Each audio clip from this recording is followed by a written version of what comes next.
उस वक्त तो जो पर्चे थे वो पहले ही फिक्स हो जाते थे किसकी तरफ जाना है। अब पर्चे कम से कम निकल तो रहे हैं। ये बड़े आरोप जो है वो लगाए जा रहे हैं। देखिए, सबसे बड़ी बात आप ये समझिए, मैं आशीष जी की बात का दो बातें इन्होंने कही कि सड़कों का बहुत अच्छा विकास हुआ है।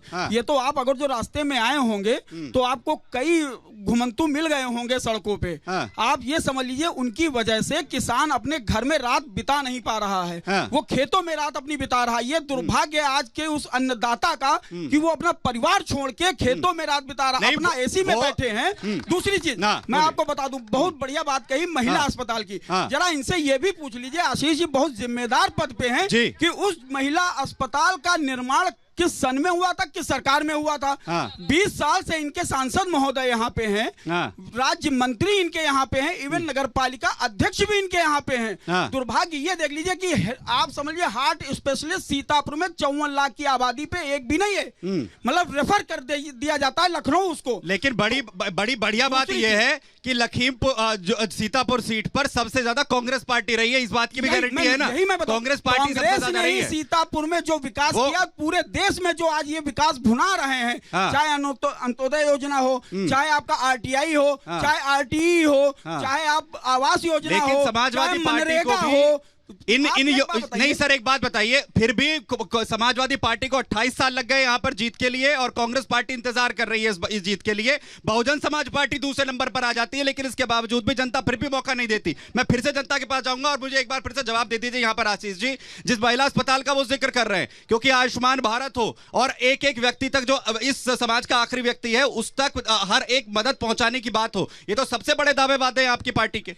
देखिए, आप सब भी जानते हो कि 2014 से लेकर के 2024 तक माननीय प्रधानमंत्री जी के नेतृत्व में भारतीय जनता पार्टी की सरकार ने जो हमारी मूल धारणा है अंत्योदय, उसके पक्ष में काम करने का काम किया। चाहे वह राशन कार्ड देने का काम किया हो, चाहे वह आयुष्मान कार्ड देने का काम किया हो। आयुष्मान कार्ड की जब सूची बनती है तो कोई जाति धर्म नहीं देखा जाता, अपितु एक मानक क्राइटेरिया तय किया जाता है और उसके आधार पर जन जन लोगों को आयुष्मान कार्ड देने का काम किया। जिनको 70 साल तक जो लोग आयुष्मान कार्ड स्वास्थ्य सुविधाएं नहीं दे पाए, उसी का खामियाजा इस कांग्रेस सरकार को और समाज उसका खामियाजा उठाना पड़ा। वो ये कह रहे, मैं वापस आपके पास आऊं, जरा नितिन जौहरी जी जवाब दे दीजिए।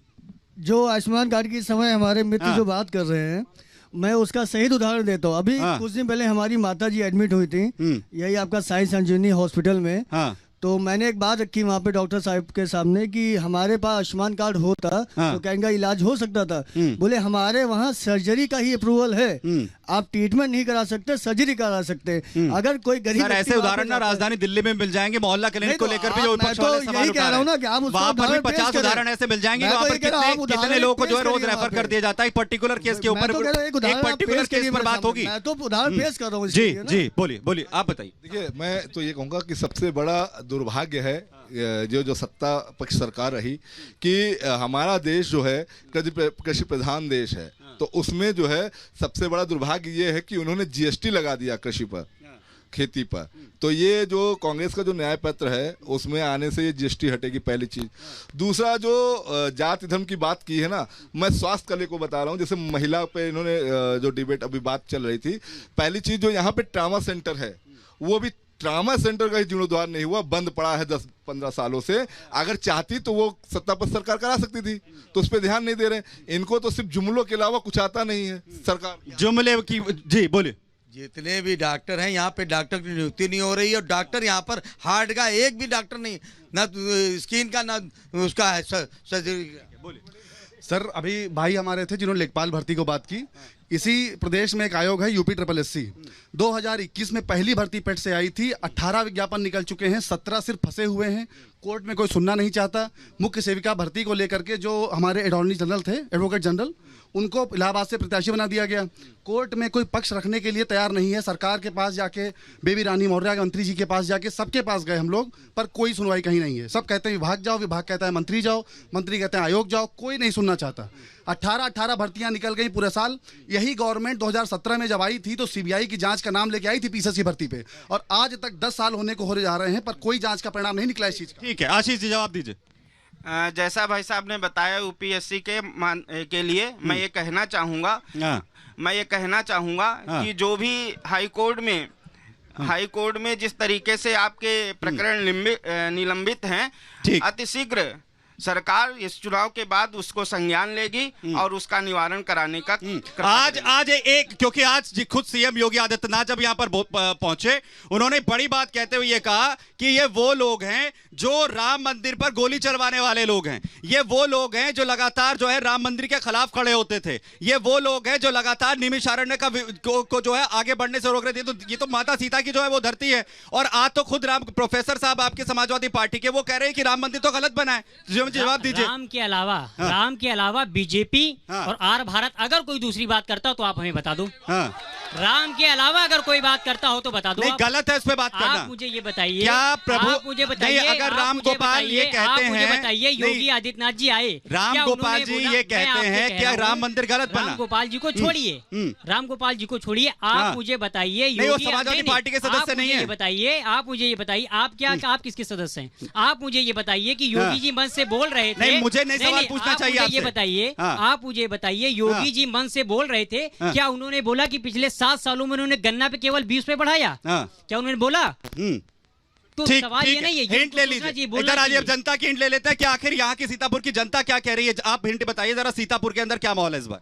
सीतापुर की जनता इस बार भारतीय पूर्ण बहुमत से हमारे गठबंधन प्रत्याशी श्री राकेश राठौर जी को जिताना जा रही है और उसने मन बना लिया है कि आने वाले 13 मई को जो चुनाव होगा उसमें हमारे प्रत्याशी राकेश राठौर जी पूर्ण बहुमत से जीत कर आएंगे। सीतापुर की हिंट बताइए, कौन आ रहा है इस बार? आप बताइए। बदलाव होगा, बदलाव होगा हिंदुस्तान के अंदर भी, और माननीय राकेश राठौर जी सांसद बनकर आएंगे। ठीक है, सीतापुर की हिंट बताइए। बदलाव की आंधी आएगी, राहुल गांधी आएगा। हिंट बताइए, क्या हिंट है इस बार सीतापुर? राहुल गांधी बनेंगे प्रधानमंत्री। भाई बताइए जरा, हिंट बताइए। भाई साहब, यहाँ भूलने की आदत है। 2014 के पहले बम फटते थे जगह जगह, कहीं ट्रेन में, कहीं बस में, लाइट नहीं आती थी। रात में 11-12 बजे लाइट आई तो नीचे भागते थे लोग, सब भूल गए। अब देखिए डिवाइडर पे लाइट जला करती है हर जगह, सब भूल गए। परिवर्तन की बात कर रहे हैं, बहुत बढ़िया। आप जगह जगह रोड कहीं भी चले जाइए, बढ़िया सड़कें, बढ़िया वो इतने। अगर इन लोगों के परिवर्तन नहीं जा रहा तो चश्मा बदलने। परिवर्तन की बात कर रहे हैं, आप हिंट बताइए, क्या माहौल रहेगा इस बार? राहुल गांधी पीएम बनेंगे। बताइए, आप बताइए, हिंट क्या है इस बार सीतापुर की? पप्पू फेल हो गया, मोदी जी आएंगे, 100% मोदी जी आएंगे। वापसी हो रही है एक बार फिर से? और क्या, 100%। जो इधर कह रहे हैं कि बदलाव आएगा, उसका क्या? क्या बदलाव की बात कर रहे हैं यहाँ पर? 2 बार तो होगा। बदलाव तो हो ही गया। अब आप 1200 का सिलेंडर लेते हैं तो शांति से रोटी खाते हैं, और जब 400 का लेते हैं तो बम दकता था। बताइए, क्या हिंट है इस बार सीतापुर की? इस बार कोई बदलाव होने की उम्मीद नहीं है, सिर्फ राजेश वर्मा आ रहे हैं और देश में मोदी आ रहे हैं। फिर से वापसी होगी क्या?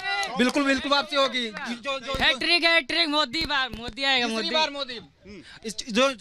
क्या की बार 400 पार आएंगे तो मोदी ही बस रोजगार दे हम लोगों को। 1 मिनट चाहिए खाली जो है। अगर सीतापुर की हिंट बताइए, यहाँ का माहौल इस बार क्या है? तो ये है 24 में अभी खुला है, 29 में थोड़ा दिक्कत करेगा, बहुत ज्यादा दिक्कत करेगा, क्योंकि नई बात है, सच्चाई है, हंसने वाली बात नहीं है। तुम भी समझिए, अगर डिवाइड ये कर रहे हैं तो कांग्रेस वाले डिवाइड नहीं कर रहे। ठीक है, तो यहाँ की जो जनता है वो मिली जुली प्रतिक्रिया यहाँ पर देती नजर आती है, लेकिन आखिरी मोहर जो लगेगी वो यहाँ पर मतदान के बाद, और 4 जून को जो नतीजे यहाँ पर सामने आएंगे वो पूरी तरह से तस्वीर यहाँ पर साफ करेंगे। बहुत शुक्रिया तमाम लोगों का हमारे साथ यहाँ पर जुड़ने के लिए।